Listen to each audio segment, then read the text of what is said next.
All right, so we're going deep today, you and me, like deep, deep into ancient prophecies and mysterious connections to the SARS, and even a crop that's basically taken over the planet. Just pretty ambitious. Ambitious, always. That's what we do here. And today, we're hanging out with the Hopi tribe. A Native American tribe in the Southwest, known for their peaceful way of life and their really strong spiritual connection to the land. Right, and I'm sure some of our listeners already know about them, but here's where things get really interesting. They believe their ancestors ended up where they are today because they followed a cosmic map, Yeah, and their land is said to have some kind of secret power. a power that could, get this, destroy the entire world. Dramatic much. Well, they also have this 9-part prophecy, and believe it or not, every single part has come true so far. It's kind of this crazy mix of ancient wisdom and, well, a history that's bound to raise a few eyebrows. The Hopi, you see, believe they originated somewhere in South America and were led by, well, I guess you could call them divine beings. Divine beings. Okay, this is getting good. And they were guided by this so-called cosmic map. Now, we're not talking about a map of the Earth here, but a map of the stars. Wait, hold on a second. A cosmic map. So they just looked up at the night sky and followed the constellations all the way to Arizona? Is that what you're saying? Pretty much. And it gets even wilder. Their settlements, their villages, they all seem to be deliberately aligned with the stars of Orion. I mean, think about it. There are 3 main mesa villages and even 4 additional ruin sites, all matching the pattern of the constellation. So they're literally living under a giant sky map. What's the reasoning behind that? I mean, why go through all that trouble? Well, it definitely suggests a deep connection to the cosmos, wouldn't you say? But we can't forget about that prophecy we talked about earlier. 9 parts, 8 already fulfilled. Some sound pretty ordinary when you first hear about them, like the arrival of Europeans or everyone using wheels to get around, but then there are others that are a little more, let's just say, mind-boggling. Oh, come on. You can't just drop a bombshell like that and not give us the details. What kind of mind-boggling stuff are we talking about? Well, there's this prophecy about iron snakes that crisscross the land. A lot of people believe that refers to railroads. And then there's this spider web that's supposed to cover the whole Earth. Sounds a lot like the internet, doesn't it? I mean, it does. So that's 8 down, 1 to go. What's the last prediction, the one everyone's waiting for? The 9th prophecy talks about a blue star falling from the sky, a sign that signals the end of the world as we know it. Wait, are we talking about asteroids here? Like some kind of doomsday scenario? Well, it's definitely open to interpretation. The prophecy also mentions a sky house falling to Earth, which some people think could be a space station or a satellite. Lots of possibilities. All right, so we've got star maps, prophecies that seem to be coming true. And didn't I hear something about ants earlier? Ah, yes. The ant people. See, Hopis have this tradition of, I guess you could say, benevolent beings. They call them ant friends. They believe these beings came from the sky and shared their knowledge with the Hopi ancestors. What's interesting is that ant friends, if you translate it directly from the Hopi language, it's actually Anunnaki. Sound familiar? Wait a minute, are we talking about those Anunnaki from those ancient Sumerian texts? The ones some folks believe were aliens. That's what makes it so intriguing. You have these 2 completely different cultures, separated by continents, both talking about these beings that sound incredibly similar. Okay, my head is spinning a little.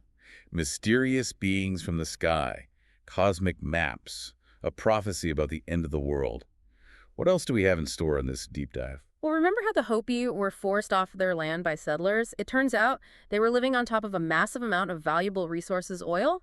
And not just any oil, the kind that fueled the very first atomic bombs. Seriously, are you telling me the power that could destroy the world, the one they were supposed to be guarding, was oil all along? Yeah, it's a pretty creepy coincidence, right? Goes back to that Hopi prophecy and that warning about a powerful force beneath the earth that could lead to, well, devastation. It's almost like they were unknowingly guarding a ticking time bomb. Wow. Things just got really serious. Mm. Maybe we need to shift gears for a minute, talk about something a little less apocalyptic. What about corn?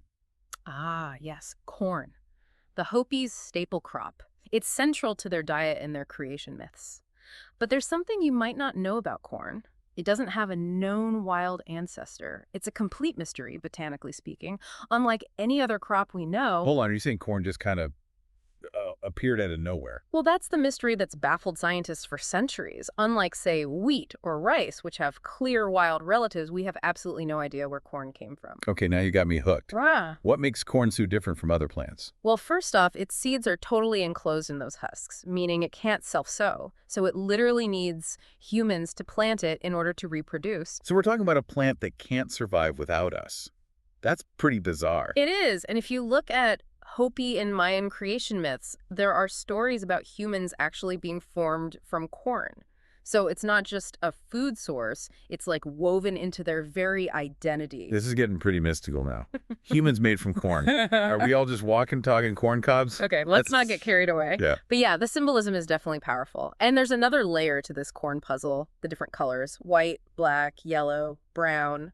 They're like a mirror of the diversity of human skin tones. It's almost as if... As if corn was some kind of blueprint for humanity.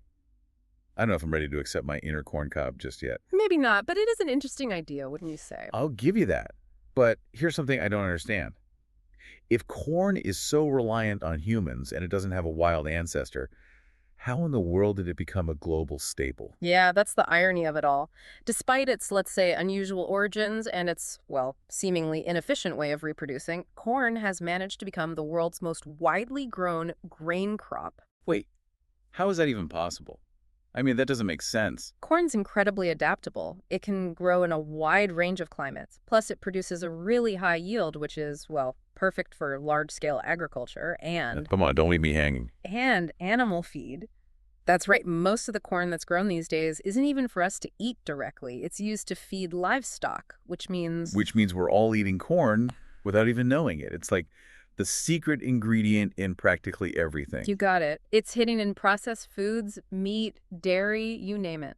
It's pretty hard to avoid. So corn is like the silent ruler of the food chain. A silent and very mysterious ruler, wouldn't you say? Okay, you've convinced me. Corn is way more interesting and way weirder than I ever thought. And we've barely scratched the surface. Well, folks, I think that's enough to digest for now. We'll be back in part 2 of this deep dive. And believe me, you won't want to miss it. So, welcome back to part 2 of our Halmy Deep Dive. Been a wild ride so far, hasn't it?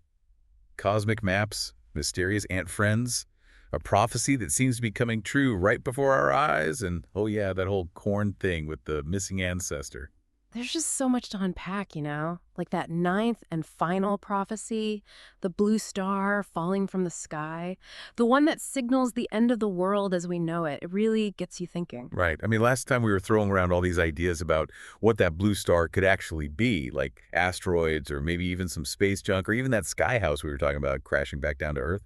What do you think it all means? Well, what's interesting is that the prophecy, it doesn't necessarily say that humanity will be totally wiped out. It actually suggests that some will survive, especially those who, choose peace and harmony. So it's not necessarily doomsday, like there's hope for at least some of us. Yeah, exactly. It's more like a message about the choices we make, recognizing those destructive paths we've taken and then, well, choosing a different way forward. So it's not just about predicting the future, it's also a warning, like a call to action. Yeah, you could say that. It's like an invitation to really examine our actions and reconsider our priorities and just think about the consequences of the choices we make every single day. Yeah, no, that's pretty deep when you really think about it. And speaking of deep, let's go back to those ant friends for a minute. It's pretty crazy that the Hopi have this ancient tradition that seems to echo stories from ancient Sumeria, which is like halfway across the world.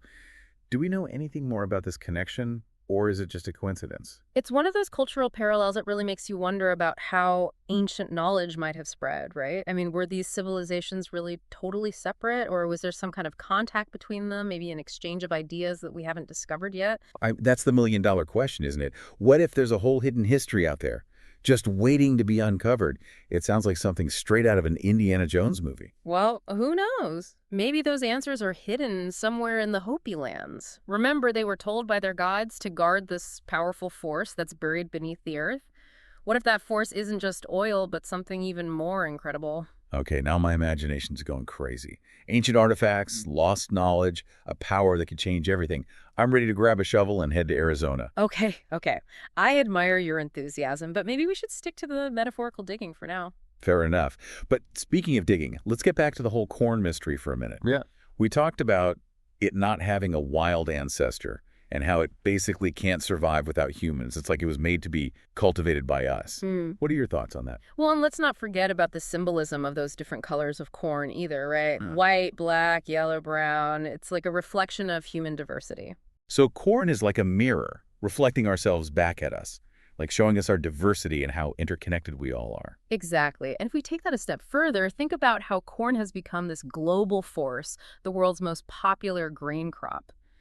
It's not just food anymore, it's a commodity, something that shapes economies and even impacts entire ecosystems. What blows my mind is that most of us have no idea how much corn we're actually eating. It's hidden in so many processed foods, it's basically invisible. Yeah, it's like the silent foundation of our modern food system. From sweeteners and starches to animal feed, corn is everywhere. And yet its origins are still a complete mystery. It's almost ironic, isn't it? Yeah, A plant with a no known wild ancestor, a crop that can't even survive without us, and yet somehow it's become the most successful plant on the entire planet. it definitely makes you think about the forces at play, doesn't it? I mean, are we seeing something natural here or maybe something Hmm. more? Okay, now you're giving me chills again. Let's just take a breath and let all of that sink in for a minute. We've talked about prophecies, potential aliens, and now corn taking over the world. So where do we go from here? What's next on our list? Okay, so here we are, the final part of our Hopi deep dive. We've learned about their incredible connection to the stars, those prophecies that seem to be coming true like right now, and the whole mystery of corn and where it even came from. So now what? What does it all mean? Well, that's the big question, isn't it? I mean, we've talked about the Hopi, their prophecies, this connection they have to the cosmos, and then you have corn, this crop that seems to just defy the laws of nature. Yeah. What if they're all like pieces of a bigger puzzle? Okay, I'm listening. What kind of puzzle? Well, what if that Hopi prophecy, you know, the one with the warnings about a blue star and that sky house falling to Earth, what if it's not just about some big single catastrophic event? Like, what if it's more of a metaphor, for a gradual change, maybe a change in consciousness, like how we view our relationship with nature? So it's not the end of the world, but maybe like the end of the world as we know it, kind of like a wake-up call. Exactly. And what if corn, with its mysterious origins and it needing us humans to even survive, what if that's a symbol of that shift? Like Yeah. a symbol of our power to shape the world, to create, to nurture, but also to, potentially destroy? So a corn is like a double-edged sword, Hmm. a powerful tool that can be used for good or bad. Yeah, precisely. And the Hopi, with their deep connection to the land and their respect for nature, maybe they're like a reminder of a different way of living, a way to be in balance with nature, not trying to control it. I think I see what you're saying. So it's not just about ancient prophecies and mysterious crops. It's about us, our choices, our values, the kind of future we're building right now. Right, and the question is, what kind of future do we want? Do we keep going down this road of using too much, damaging the environment and all the conflict and division, or do we choose a different path, one that values the interconnectedness of everything, one that respects that delicate balance of nature? Yeah, those are big questions. But that's what we do here on the Deep Dive. We don't shy away from the big questions. We embrace them. We embrace the mystery, the complexity, the challenges. So what will you choose? As we wrap up this look at the Hopi prophecy, the mystery of corn and how it's all connected, I'll leave you with this. What kind of ancestor do you want to be? What kind of legacy will you leave behind? Think about it. And until next time, keep diving deep.